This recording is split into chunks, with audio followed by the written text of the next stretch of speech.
welcome everybody. This is a talk about measuring the value of professional online communities. Please do interact with us on Slido.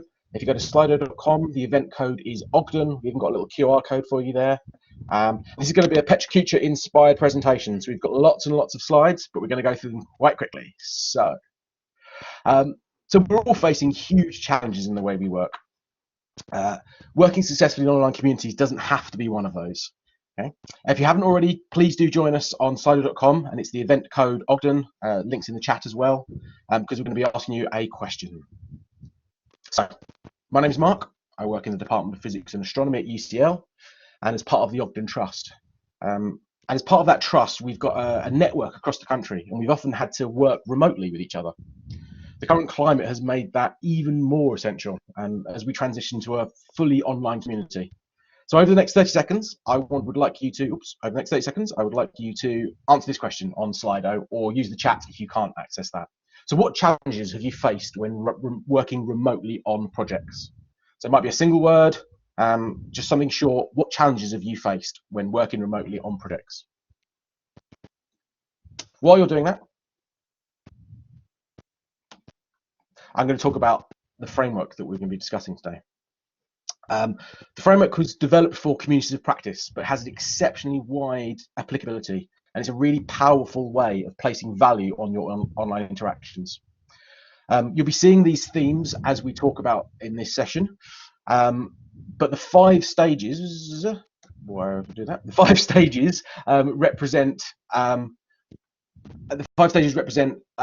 a loop system where you visit as you go around. Okay, so we've got the immediate value of something following right the way through to the evaluation. And that process can happen over a meeting, or it can happen over the entire length of a project. So I'm going to hand over to, we're going to do a Slido. So if anyone accessing the Slido, don't know if we've got, doesn't seem to be responding particularly well. Anyone accessing? Brilliant, there's some more on there. So we've lack of motivation, definitely. Isolation's coming up a big thing now. That's better. Thank you for people for contributing. Loads of different stuff. So we have the immediate value. So with isolation, the immediate value of the framework is people coming together and being able to contribute. We've got the potential value of actually learning off of each other. The actual changes in practice that come about. So maybe there's a particular application you now use for that. Sorry, and the value of actually it being something that we use and evaluate in the future. So I'm going to hand over now to Erin, and she's going to talk to you about some of the things that the case studies that we've used in this instance. Hey everyone, I'm Erin McNeill, the Physics Outreach Officer at the University of Leeds. I went online for remote working back in March. The Ogden Trust supported outreach officers. 30 of us based in physics departments across England, Scotland, and Wales. We came together to share best practice and collaborate on a bunch of different engagement activities, and I'm going to share 2 of them with you right now. There we go. Yeah, so the first one was online mentoring. So the Ogden Trust partnered with the Brightside Trust to run an online mentoring program for Year 13s transitioning to university physics programs, and it ran for about 10 weeks. We developed weekly session outlines covering everything from studying to money to accommodation. We recruited undergrads to be mentors and provided training along the way. The applied value was pooling resources from existing materials that each of our outreach officers already had to hand without having to reinvent the wheel. So that was fantastic. There was a really big change in our practice. We weren't used to sharing such specific resources outside of our own universities, and this really opened up a whole new way of working across our network.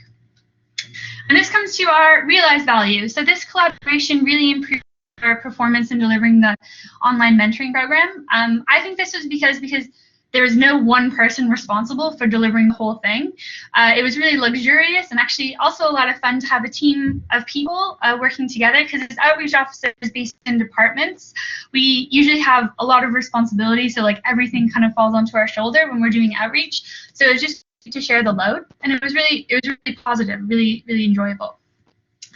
And then so the feedback from the program was incredible. From the mentees and the mentors and the outreach officers.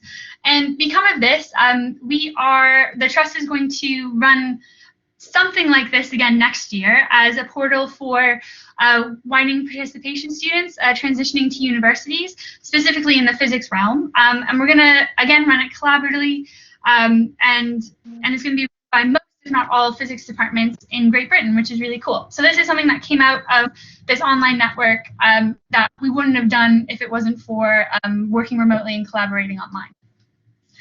So the next case study are virtual summer schools.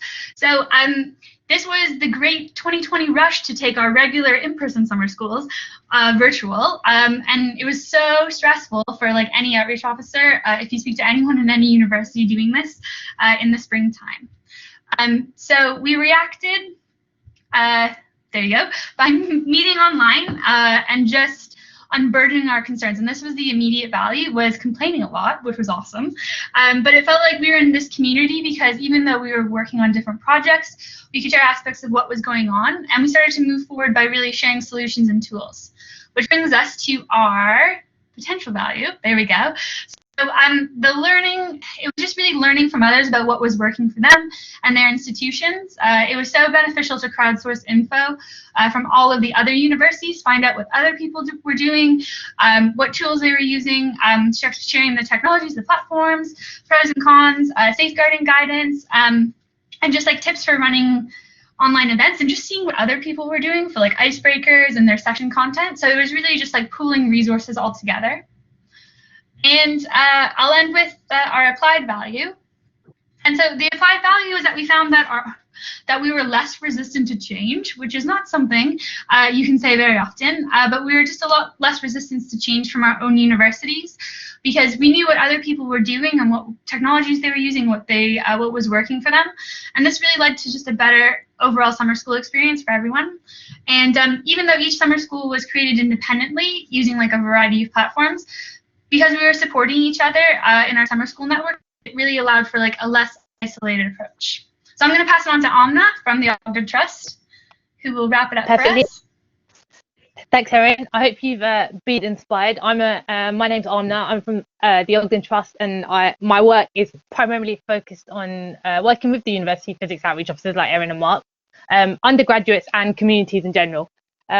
Hopefully you've been inspired and you like what you've heard so far and you want to build your own online community. So we thought we'd share some top tips along the way. Firstly, scope. It's really important to identify and keep tight control of the scope of your community. It might be better to have 2 or more smaller or shorter projects rather than one big, large one.